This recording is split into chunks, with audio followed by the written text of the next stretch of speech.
Hey, thanks for tuning into this week's Horror Debate. I am Jeff Rowdy J. Keir, and with me is Michael Mandy. And this week we're going to be reviewing See No Evil, starring the wrestler Kane. I saw plenty of evil in this movie, man, and I loved it.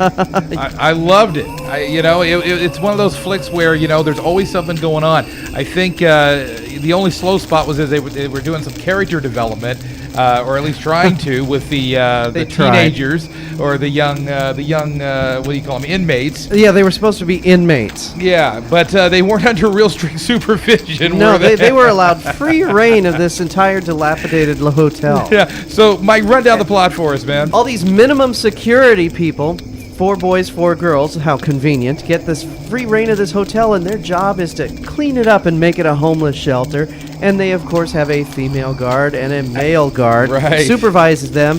And I tell you, they did a piss-poor job of supervising They were them. never with the inmates. No, they were downstairs drinking. They're having a couple, kicking back a few, and yeah. And then one guy was moaning about the loss of his hand from 4 years ago. Well, anyway, the inmates they're trying to get their sentence reduced by going into this old hotel that's been dilapidated in a fire, and they're trying to clean it up. And Jacob Goodnight, that's Kane's character in this movie. He is obviously residing in like the top 3 levels or something of this hotel, and of course all the teenagers, they try to get out and inmates. They're supposed to be inmates. Teammates. The teammates they try to head upstairs and.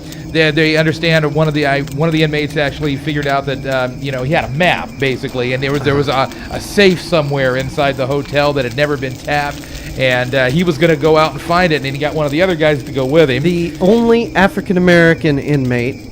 3 guesses what happened. I was surprised he wasn't wearing a red shirt. Oh, hey, man.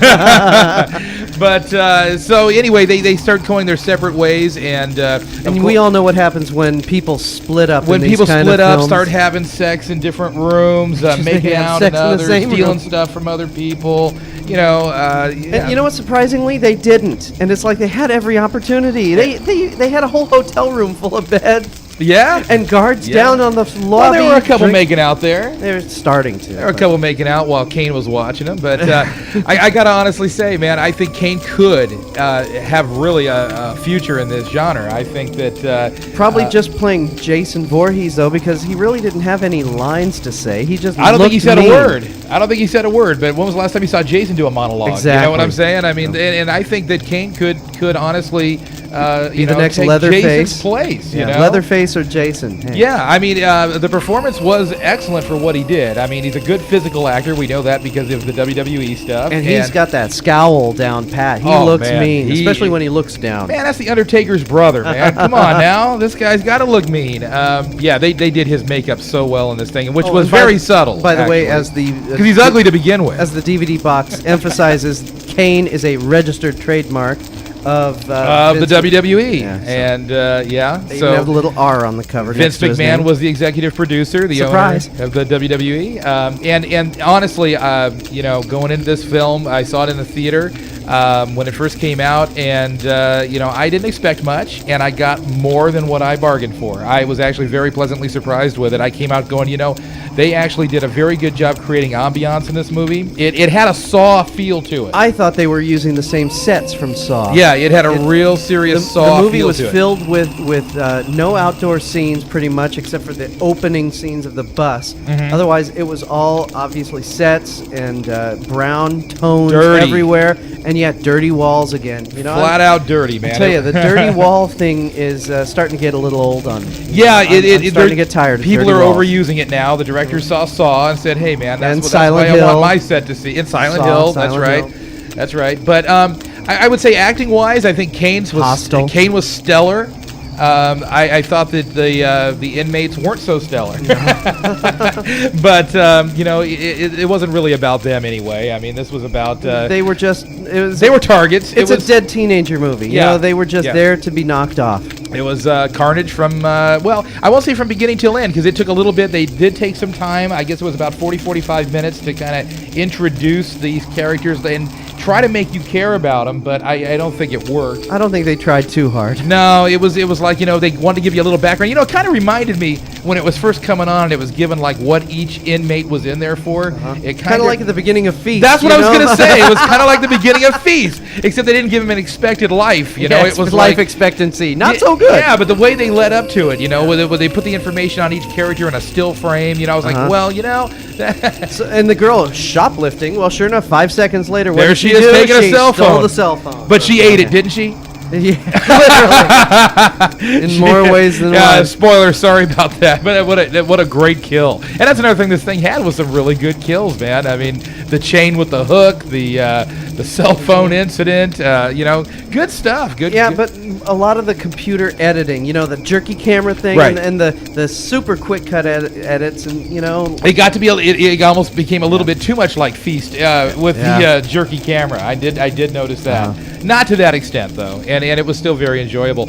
As far as video goes, this movie's real dark.